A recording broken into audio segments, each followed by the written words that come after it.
study this morning is in the 11th chapter of Isaiah. Isaiah chapter 11.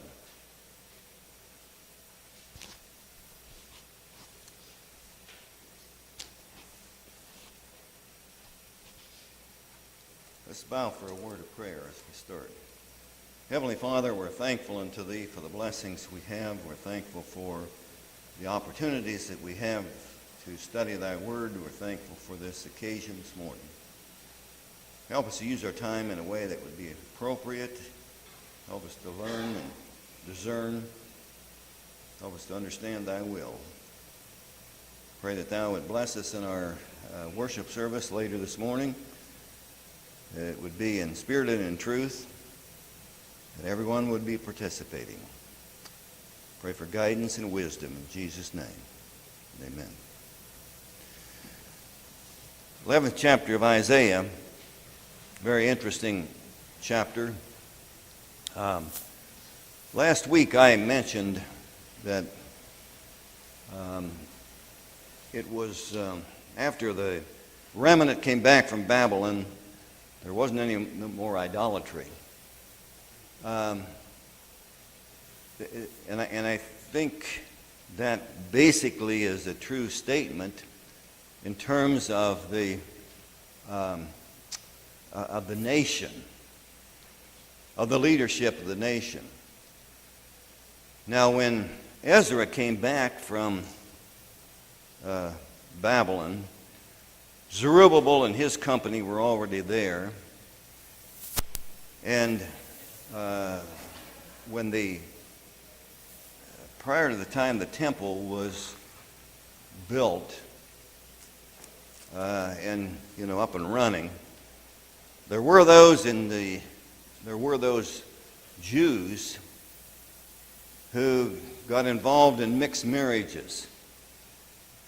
Okay, and they may have been, some of those may have been slipped back into some sort of an idolatrous situation. But Ezra came in, and as we would say today, he really chewed them out. He really got their attention and dissolved those marriages. In the most cases, they dissolved those marriages. But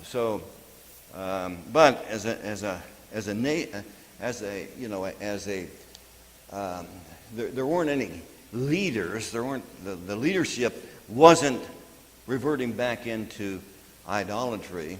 And at the time of Christ, there wasn't idolatry within the Jewish community, although they had corrupted the law of Moses. The Pharisees and Sadducees had corrupted the teachings of the God of heaven, but they were attached.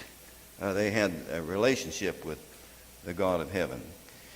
In chapter 11, Isaiah says, God through Isaiah said, "And there shall come forth a rod out of the stem of Jesse, and a branch shall grow out of his root. And the Spirit of the Lord shall rest upon him, and the Spirit of wisdom and understanding, the Spirit of counsel and might, the Spirit of knowledge and of the fear of the Lord." Now, what's this talking about? This stalk out of the root of Jesse. Pardon me? It's a messianic prophecy. He's talking about, and in this whole chapter is dealing. We have to remember this whole chapter relates to the Messiah. It relates to centuries in the future. It relates to the new covenant, the new era, the new law. So in this, we need to remember that in this context, in this that this has to do with, this whole chapter here has to do with the Messiah. And people get all confused about some of these things that Isaiah said. They get all confused about in some cases they think that there's going to be a 1,000-year reign here where everything is going to be peace and lovely here on earth. Well, this has nothing to do with that kind of error. And we'll talk about that a little further as we go. And there shall come forth a rod out of the stem of Jesse. Now, let's get the setting here. Assyria is going to be doomed. Eventually, Judah is going to be doomed. Assyria is related, or is the kind of the symbol, the metaphor for Assyria is the cedars of Lebanon. But there's a stalk out of Jesse that's going to come back up. Now, I mentioned last week, when you cut down a cedar tree, no sprouts. When you cut down other trees, deciduous trees, sprouts. Okay? Unless the roots are dead, sprouts coming up. So, when Judah is destroyed, and they serve their 70 years in Babylon, what's going to happen? There's a remnant that comes back, and from that remnant, there's a sprout of Jesse. Now, this is not rocket science. This is talking about the Messiah. Okay, the sprout coming up out of the desolation of Judah. Eventually, the Messiah would come. And a branch, and the Messiah is thought about, or is identified in other prophecies, and in Isaiah, it talks. He's referred to as a branch, a sprout, a stem, coming out of, let's say, the ashes of Judah. So this isn't talking about David? This isn't talking about what? So this is not talking about David? David. David's the son of Jesse. Yeah, it's talking about talking about David. Jesus was he was in that lineage of David, that lineage of Judah.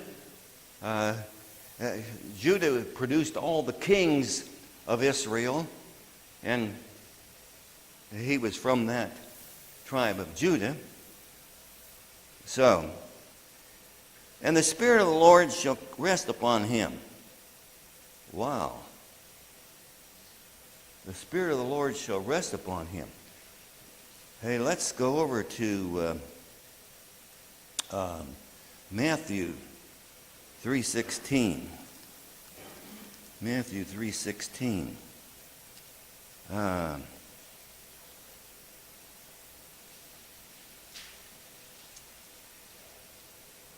Well, let's begin with verse 13. Then cometh Jesus from Galilee to Jordan unto John to be baptized of him. But John forbade him, saying, I have need to be baptized of thee, and comest thou to me? And Jesus answering said unto him, Suffer it, or allow it to be so. For thus it becometh us to fulfill all righteousness. Then he suffered him, or allowed him, permitted him.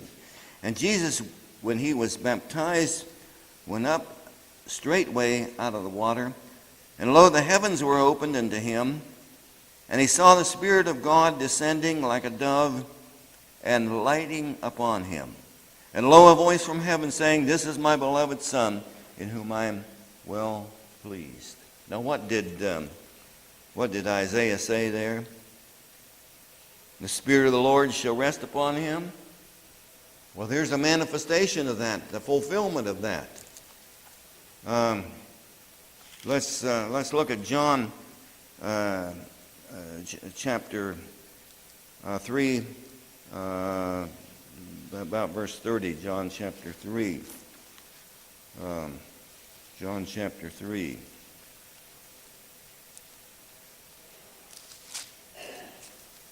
John chapter 3.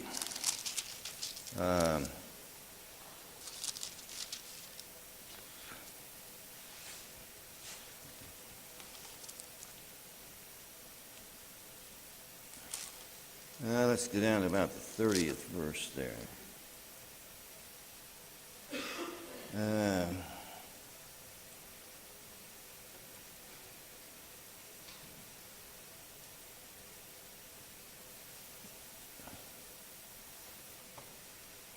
Verse 31, He that cometh from above is above all. He that is of the earth is earthly, and speaketh of the earth. He that cometh from heaven is above all. And when he hath seen and heard that he testified, and no man receiveth his testimony, he that hath received his testimony hath set to his seal that God is true. For he whom God hath sent speaketh the words of God. For God giveth not the Spirit by measure. Now, what's that mean? God giveth. He gave Christ the Spirit not by measure. What's that mean? No limitation. Yeah. No limitation. Full measure, let's say. For whom God hath sent speaketh the words of God. For God giveth not the Spirit by measure, or in any limited way. The Father loveth the Son, and hath given all things into his hand. He that believeth on the Son hath everlasting life, and he that believeth not on the Son shall not see life, but the wrath of God abideth on him. Now,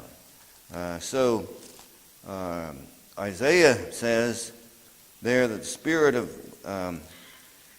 the Lord shall rest upon him. Now, how's that manifested? In Isaiah chapter 11, verse 2, he'll have the spirit of wisdom and understanding, the spirit of counsel or advice, and might, the spirit of knowledge and of the fear of the Lord. So, in verse 3, and shall make him of quick understanding in the fear of the Lord, and he shall not judge after the sight of his eyes, neither remove after the hearing of his ears. He's not going to be like the people of that age. Now let's think about what were some of the contrasts in Jesus' teaching with conventional wisdom at the time. What were some of the contrasts? Think about Jesus' encounters with various people in the New Testament, in Matthew, Mark, Luke, and John. He enhanced so many things of the old law.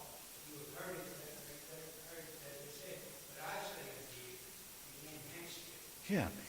I mean, he said, here's your, it was kind of like, this is your interpretation of the law of Moses, but it's wrong. Here's what the law of Moses really says, okay? So, the philosophy, philosophically, that community, that religious community, the Jews, philosophically, where were they? Were they pretty close to the teachings of Christ? No. They were they were a long ways from the teachings of Christ. And so Jesus didn't come to perpetuate conventional wisdom. He didn't come to reinforce some of the doctrines that those people held. He came forward with a new covenant, and the people that really, followed Jesus, and the people that really subscribed to what he was saying, they reported the Pharisees, no man ever taught like this. Is that right? No man ever taught like this. This is new stuff. This isn't just, the ordinary run-of-the-mill religious philosophy that's inherent in the community. His doctrine oftentimes was just diametrically opposed to the doctrines that were prevalent in that religious community. When the lady was committing adultery, the crowd was there where they were Yeah. stoning her, Yeah. and totally different from the law. And the Sermon on the Mount, Matthew 5, 6, and 7. The Sermon on the Mount was a new paradigm. This was new. This was different. He says, he didn't come to, let's say, judge according to man's system of judgment, teach according to man's system. It was just different. But verse 4, but I have another question. The people of this day, during this time, could they interpret some of this to be David? to be what? Could they interpret it in his days, back then? Not now, because we know, what he's talking about. But back then, it didn't interpret that, with the people then, that it could have been David. Because, he had, he was thinking about, the heart of God. He was, and everything he touched, it seemed to, besides him being strong, but everything he touched and bringing them, bringing the people back together,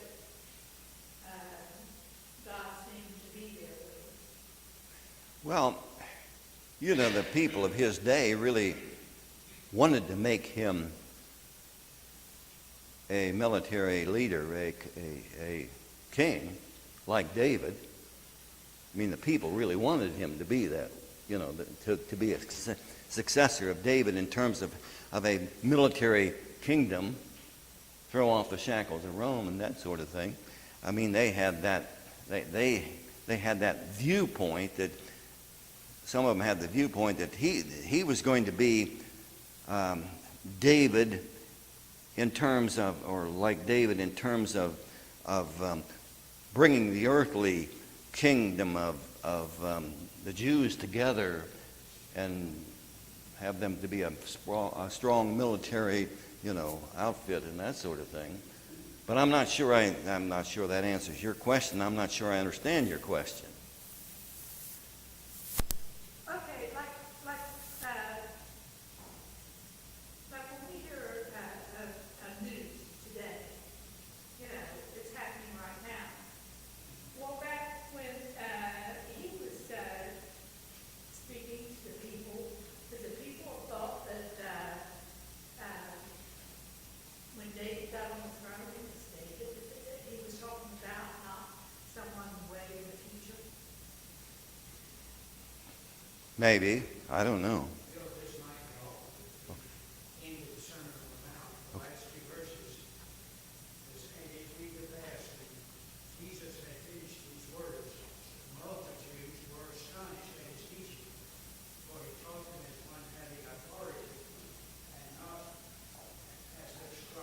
Yeah. So they did understand it.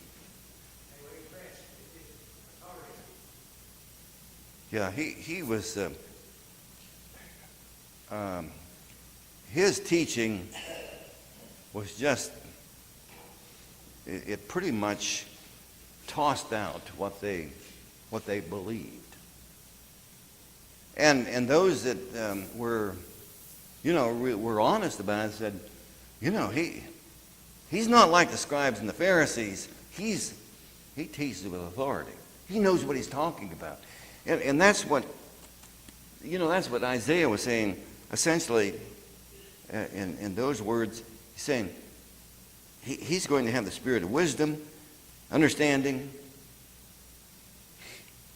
He knows he will know what he's talking about.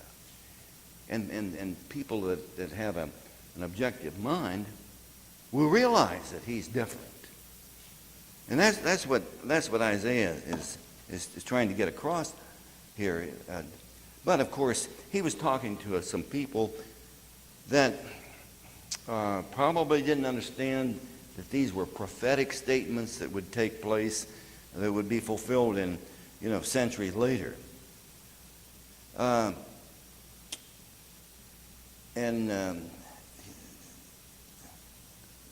me read that second verse again. And the Spirit of the Lord shall rest upon him, and the Spirit of wisdom and understanding, the Spirit of counsel, that is, advice, and might, that's, might in terms of authority, the Spirit of knowledge and of the fear of the Lord. And he shall make of him of quick understanding in the fear of the Lord. And he shall not judge after the sight of his eyes, nor neither reprove after the hearing of his ears. He's not going to be falling in line with the conventional wisdom of the day. But with righteousness shall he judge the poor, and reprove with equity. Judge the poor and reprove with equity.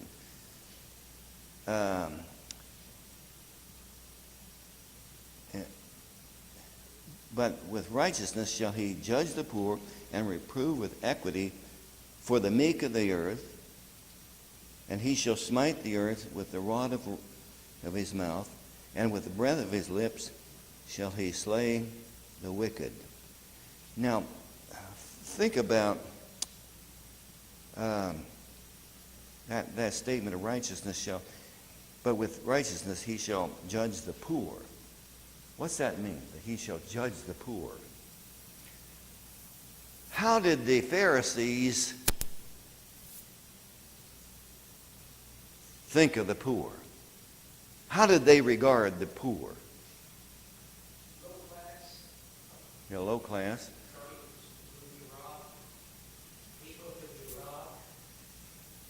People to be suppressed. Okay? When John the Baptist, now think about this. When John the Baptist came, when John the Baptist was in prison and he sent an envoy, he sent people to Jesus and asked the question, they asked the question on behalf of John the Baptist, are you the one, or shall we look for someone else? What were some of the things he said back to, Jesus said back to, you tell John, what were some of the things that they were to tell John the Baptist? One thing that would relate to miracles being performed by Jesus. Okay. And the poor receiving the gospel, right? Now, isn't that interesting? That Jesus paid attention to the poor, the downtrodden, those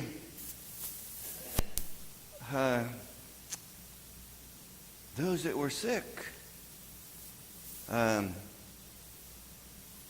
those that were cast out of society. And it's predicted here, it's prophesied, he's going to judge the poor, reprove with equity Equity, that has something to do with, everybody to be treated the same way. Everyone having the same rights and responsibilities. And he shall smite the earth with the rod of his mouth. He's going to have this is, this idea, smite the earth with the rod of his mouth. His words are going to do what? They're going to create a revolution, is that right? His words are going to, revolution not by military action, but his words are going to create a revolution. And did that happen? When Paul was at Ephesus, what happened to what happened there in connection with the Athenian, the temple, the pagan temple at Ephesus? These silversmiths were making little shrines and so forth, and they were losing their trade. Why were they losing their trade? People were accepting the teaching that idols are being rejected, not to be worshipped. People were accepting something different than these idols. He created a revolution. Now think about this. Without any military might, the words of Christ destroyed the Roman Empire. Is that right? His teaching destroyed the Roman Empire. There was this the rod of his mouth, his words. His words are going to change the world. With the breath of his lips shall he slay the wicked. And righteousness shall be the girdle of his loins, and faithfulness the girdle of his reins. Now, that's when you think about that, that's really a revolution with no military, with no even thought of a military. And contrast that with Islam today, or contrast that with any other ism.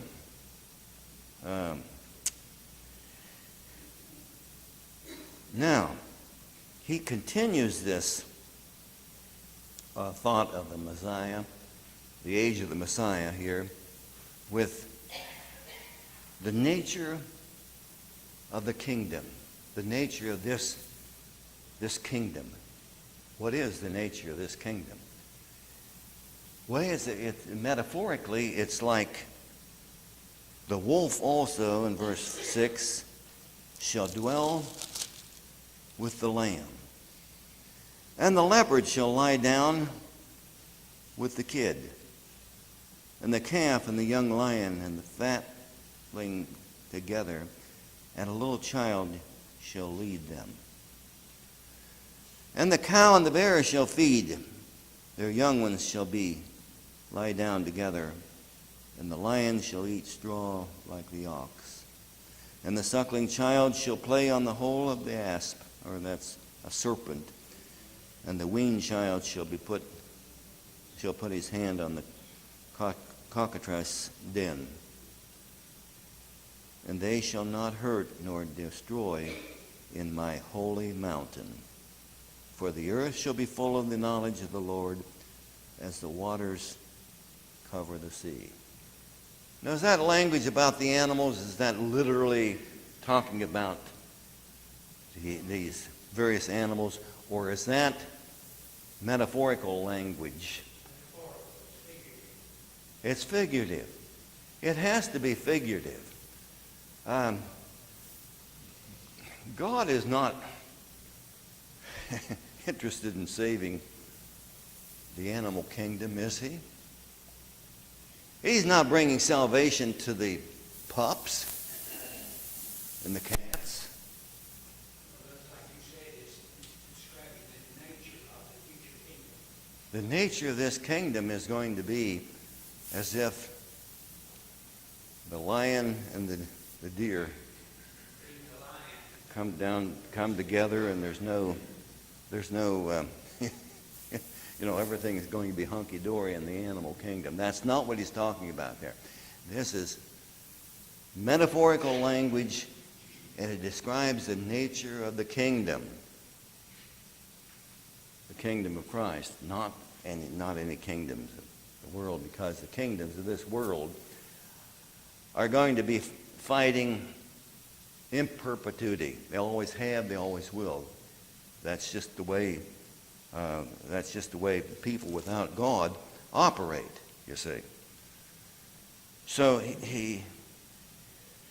he's talking here now. The premillennialist people have the idea that there's going to be some kind of a earthly reign, some kind of all over the globe, where the animal kingdom, there's no lions are not chasing, deer, that sort of thing. Everything's going to be just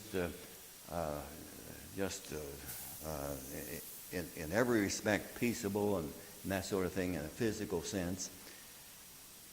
This is not talking about that kind of thing. I really believe that this is Holy Witness.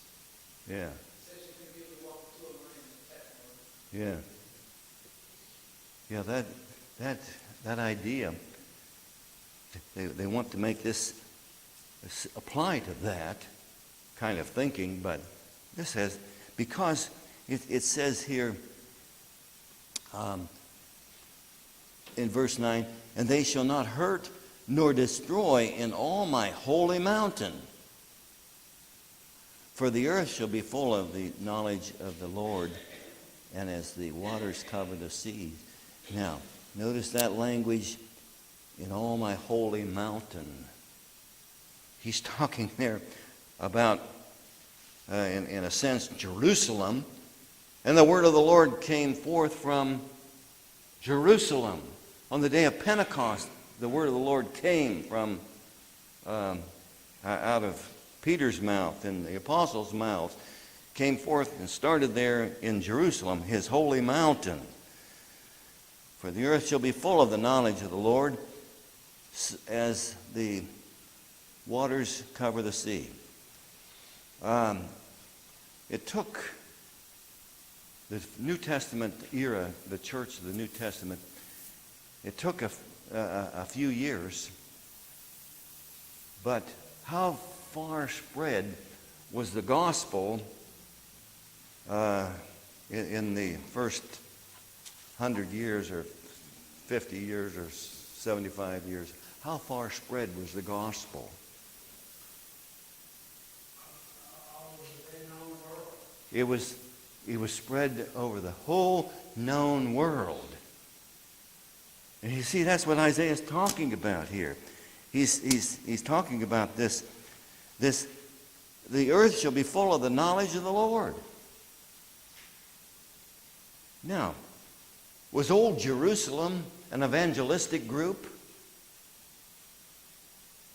Were the Jews out there trying to convert the world to Judaism? Yes. Pardon me? Judaism, yes. They're trying to keep faithful to the Judaism. Yeah, but did the people of Judah, did they go out, did they send missionaries out into the various places across the globe? This happened in Antioch. Pardon me? This happened in Antioch. Yeah, but the Jews prior to the time of Christ, did they send missionaries into various parts of the world and try to convert people? No. I misunderstood. Yeah. They were not doing that. They didn't send missionaries out. What they did do during the time of David and Solomon and a few kings after that, they did try to conquer the world, and Solomon did conquer the known world at that time. You know, the Jews were the predominant power. But this new covenant, this Messianic age is going to be different in that the word is going to begin in Jerusalem, and then it's going to be cover the whole known world. And the Apostle Paul was, all about that whole thing. And that's what the church is supposed to be all about today. Putting the word into the whole world. Now, I was doing something else, but the TV was on later in the afternoon when I got home from another task. And there's some statement about the Bible is the most read, still the most read, the most, not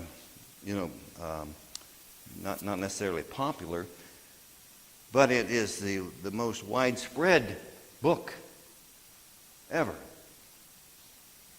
Now, that doesn't necessarily mean that everybody pays attention to it, but the fact is,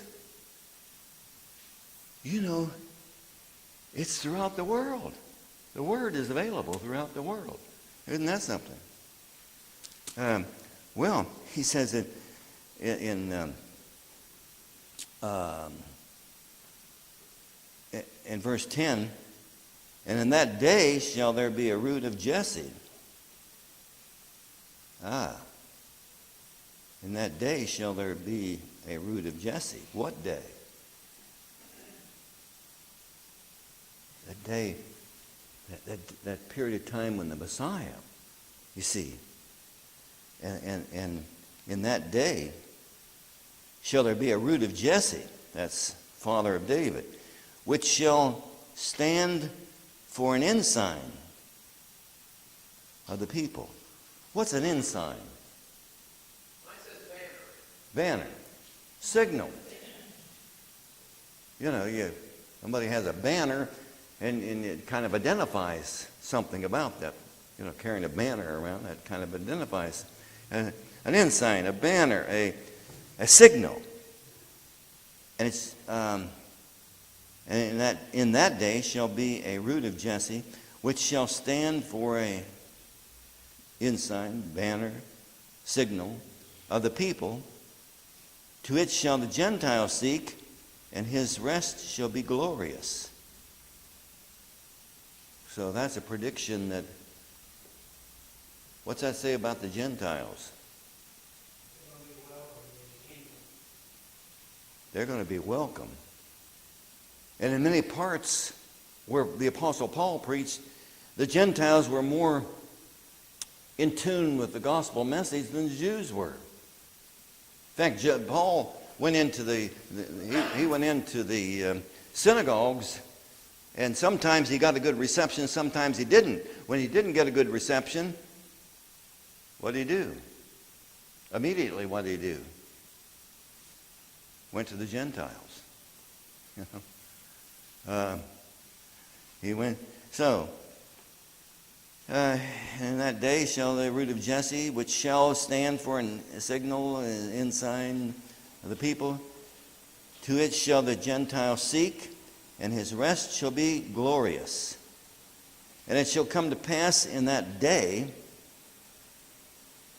You see, in that day, again, that idea of that day, that the Lord shall set his hand upon the second time to recover the remnant of his people, which shall be left from Assyria, and from Egypt, and from Pathros, and from Cush, and from Elam, and from Shinar, and from Hamath, and from the isles of the sea.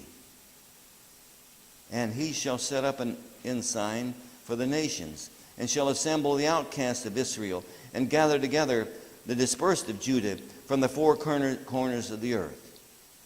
Now, he's talking here about bringing together the Jews for a second time, a remnant. Now, the first time, what was the first time? Babylonian captivity back to Jerusalem. Now the second time, in that day, what day? Well, that day, he's going to bring a remnant back. Now, when Peter preached on the day of Pentecost, Jews from all over the known world were there. Is that right? We could go to Acts 2 and just see that, but there's Jews from all over. Okay, then when persecution arose in Jerusalem, what happened? They spread out. And then when Jerusalem was destroyed by the Roman Empire, what happened to the Jews, the believing Jews? There was a law that gave them an opportunity to escape from Jerusalem. Okay. The general was called back because of some uprising. Yeah. And in AD 70, before Jerusalem, before the Romans just completely destroyed Jerusalem, as Herschel said, there was a military problem someplace else, and the Jews, the Christian Jews, were allowed to escape, and so where'd they go? They went wherever they could. And what happened? So you see it was a gathering together of these Jews, the remnant of these Jews, into the church. You see, the first one was Jerusalem, bring a remnant back to Jerusalem.